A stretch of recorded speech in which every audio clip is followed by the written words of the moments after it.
Christmas day से नए वर्ष आने तक सिलीगुड़ी नगर निगम और पर्यटन विभाग की ओर से शहर के विभिन्न चौराहों पर विशेष रूप से सजावट की जाएगी।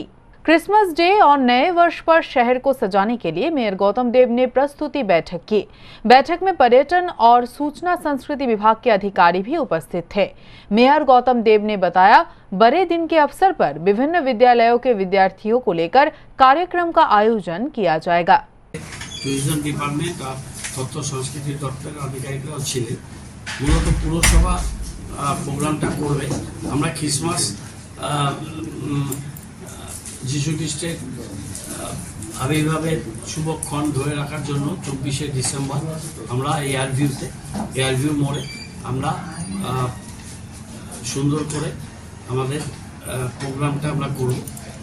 শহরটাকে লাইট দিয়ে ইলুমিনেট করে সুন্দর করে প্রত্যেকবারই ট্যুরিজম ডিপার্টমেন্ট সাজায়, এবারও ট্যুরিজম ডিপার্টমেন্ট সাজাবে।